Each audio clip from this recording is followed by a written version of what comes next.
I'm very honoured to be here, really thrilled to see so many people who are interested in finding out more about their cancer or their spouse's cancer or their family member's cancer. A little bit of history. I first got cancer in 1991, was breast cancer. I had a reoccurrence in 1992, and in 2001, out of the blue, I got endometrial cancer, and that reoccurred in 2002. It was a cervical cancer plus a uterine cancer, one of them fairly aggressive, but I'm here today. I've been in remission since that time, so that's many, many years, about 9 years. The treatment that I got was surgical. I had a mastectomy. I've had a radical hysterectomy, and I'm not sure what radical means, but it was everything, I think. I've had 18 lots of chemo, and when I said to the oncologist, will I be able to have more if I need it? He said, your body deals with it very well. I said, well, you tell it that, because I don't think it does. And I've had radiotherapy. The radiotherapy I'd like to just briefly mention, just as an aside, was brachytherapy. I was a vice principal of a school, and I was also a teacher. And for the brachytherapy, there I was lying on my back, legs spread wide, while they're trying to insert this cylindrical thing into my vagina, and having a great deal of difficulty doing it. And a face leaned over me and said, hello, Mrs. Jankus. How are you today? And I glowered at her and said, I've been better. So here I am, 23 years later, 76 years of age, in really rude good health. I hope that sends a message to a lot of people here. I'd like to look at 3 words and their meanings for me. Hope. Hope is a very fragile word for a cancer patient. Reality is a very harsh word. Gratitude is a very odd word. And I want to expand on the last bit. Why do I feel grateful for my cancer encounters? Sounds ridiculous, doesn't it? I'm grateful because I made a U-turn.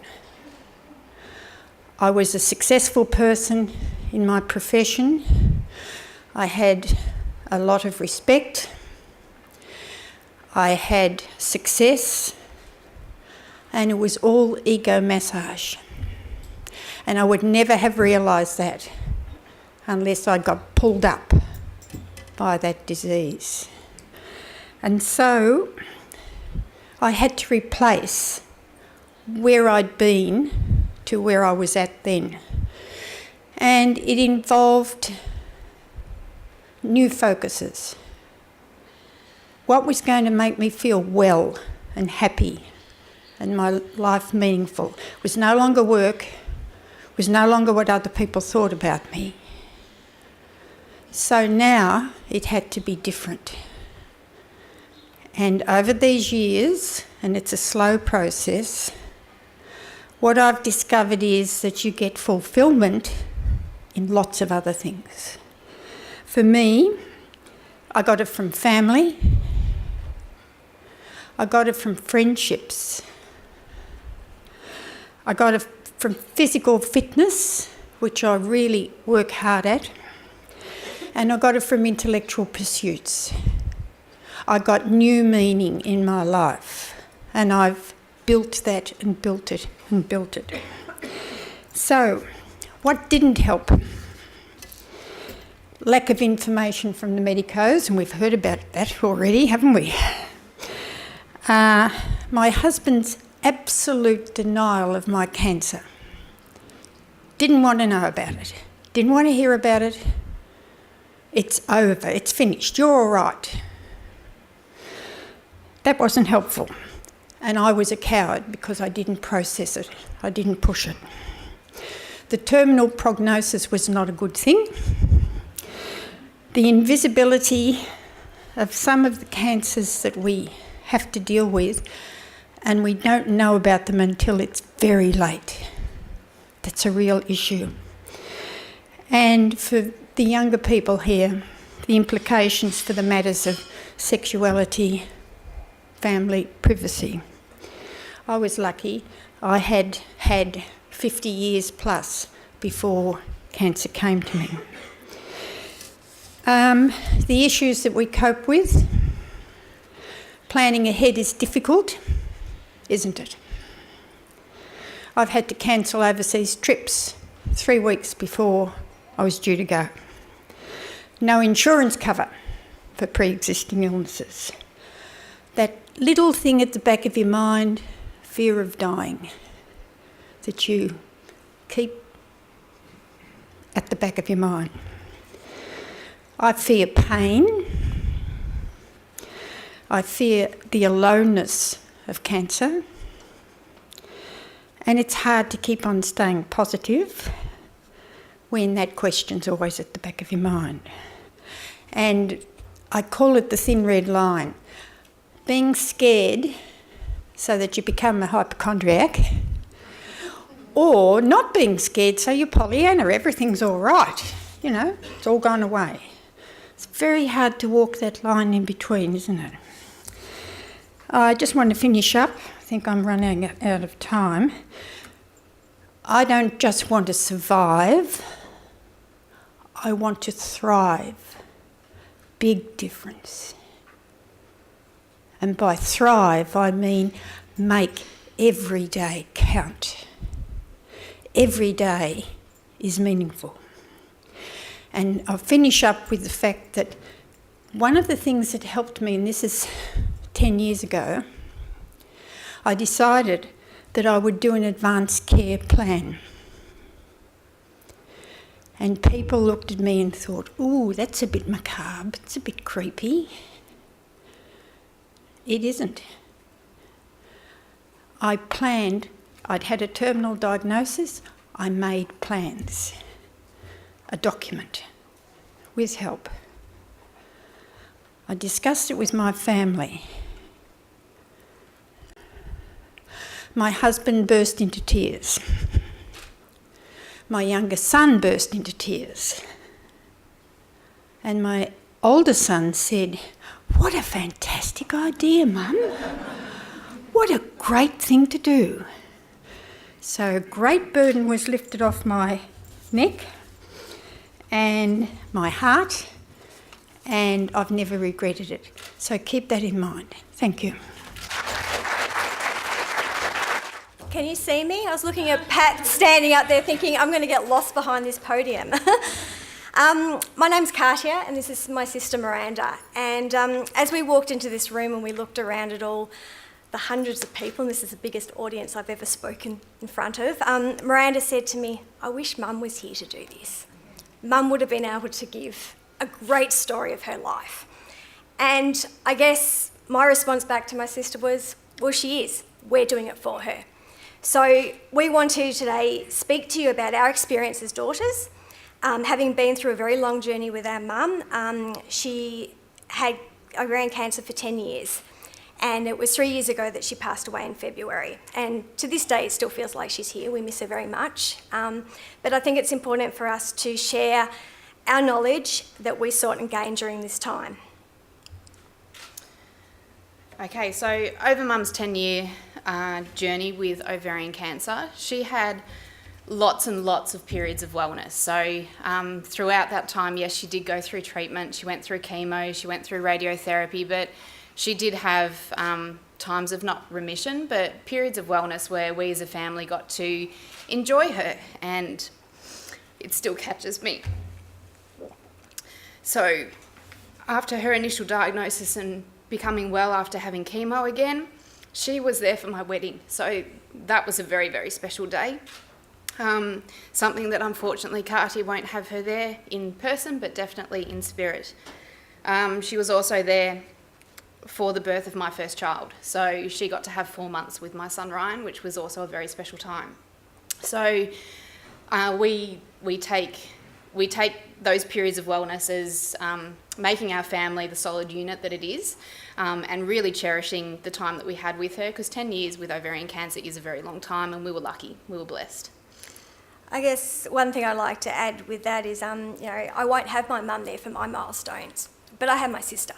And at the end of the day, your family is your unit, and that's what gets you through this journey together. You become one, and it makes you a lot closer. So to the women in the audience today, I guess I want to make a few points, more so for the sisters and the daughters. Acknowledge your body, listen to your own body. Recognise that something might be wrong and identify it. Don't ignore it. Please don't ignore it. We know ourselves better than anyone, and your intuition is vital to look after the health of your body. Go to the doctor and just ask the questions. Pick up the phone and ask the questions. Ignoring it doesn't make it better. Don't be scared to question a professional and seek a second or third opinion. If a doctor says to you, oh, you don't need a test because you don't have cancer in the family, ask for the test anyway. We didn't have cancer in our family, and if Mum hadn't pushed her GP to have the CA125 test, she would never have been diagnosed.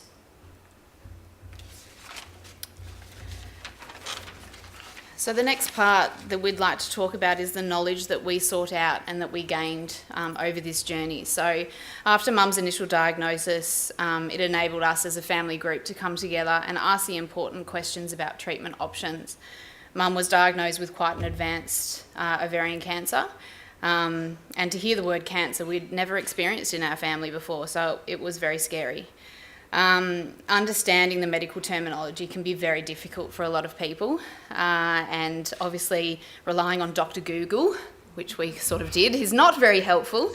So surrounding yourself with a medical team that you can trust and that you feel very comfortable with to ask those hard questions and get the right answers back that you actually understand, and whether that be in layman's terms or being directed to different places or people to speak to clarify. I actually looked online for support for Mum. That's sort of the way that my mind works. Other people must be going through this, it's not just us. And that's when I found Ovarian Cancer Australia, their website. So I subscribed Mum to that, so she got the newsletters. And to be honest, she didn't want to know a lot about what else was happening. She was very much dealing with her own battle at that time. But it was something that we got a lot out of, and knowing that there were a lot of other families out there and daughters, sisters, mothers, aunties going through the same things. And I think our dad also got a lot of support from that as well. So I think during the treatment phase and definitely diagnosis phase, you can feel very isolated. So it's really important to reach out. So what were the things that made the journey easier for us? As Miranda touched on just then, having Ovarian Cancer Australia as a support network, maybe not so much initially, as Miranda said, but definitely now. OCA is our family. We're very happy to speak and give back, and the tremendous support that we have from Alison and the team, helps us go through this every single day. We were both fortunate enough to have medical knowledge and the ability to understand what was happening. Miranda is a myotherapist initially in her career, and I work in medical research. That wasn't always helpful. That was sometimes quite daunting, and I found it a lot more comforting to stick my head in the sand and not acknowledge that. Having your own support networks, personal ones, friends, work colleagues, people that you can talk to over a coffee that can sit and listen. Having an outlet that you can relieve your stress and anxiety, that is vital. I took up running. I now run 10 kilometres, and initially it was to get rid of all that anger, but now I feel like I have my mum running with me. I run 10k races, and the whole time when I want to stop, I have Mum saying to me, come on, keep going, you can do it. So you take what you need to be able to help you get through. Be kind to each other, give support, love and affection, but also understand you're going to have times where you're depressed and you're angry. And it's okay to have those moments. That's what your family's for. Because at the end of the day, we're all coming to terms with the fact that at the moment there isn't a cure for ovarian cancer. Understanding that as a family unit, you're actually going along with a ride with a woman that's affected. you know, you're travelling the ovarian cancer journey with that woman, but at the end of the day, it's her own personal journey, and you just have to go along with what she wants, the decision she makes. The hardest thing, I think, was having the realisation that cancer would take our mum, and making every moment that we had with her precious and not taking it for granted. So key messages, just a bit of a sum up, without it saying, you know, seeming bleak and teary. Unfortunately, yes, that at the moment there is no cure for ovarian cancer, but there will be one day, and that's why we're all here. So yeah, cherish the time that you have and just enjoy each day. It's something that we don't do enough, whether you're well, whether you're unwell. We are so busy in the rat race that we don't take time out, and we need to. Survival is key, but it's not the only focus. Your quality of life is just as important.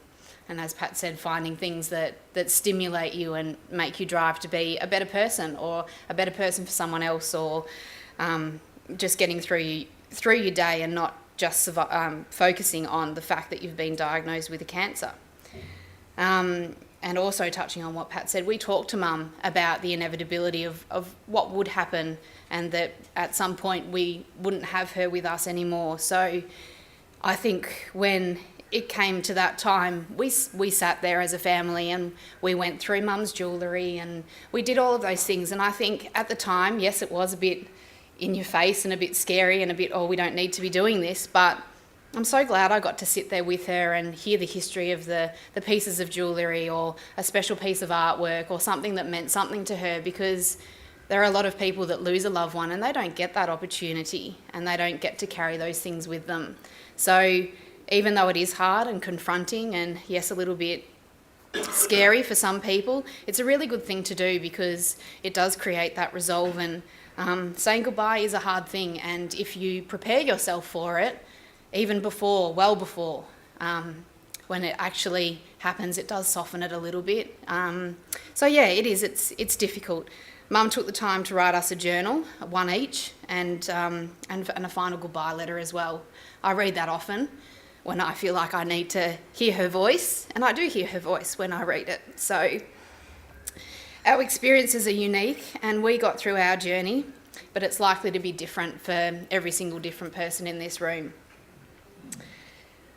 We speak here today, and we're honoured to do so, to be invited by Ovarian Cancer Australia to stand up here and share our story and to be advocates for this disease. We both work really hard in our separate lives to be advocates for ovarian cancer and to raise money to hopefully one day find a cure. And together, doing this sort of thing, we will find a cure, we'll find an early detection test, and we'll use our powerful knowledge to support one another. And we will, in time, beat this disease, and that's why we're here. So we thank you for listening.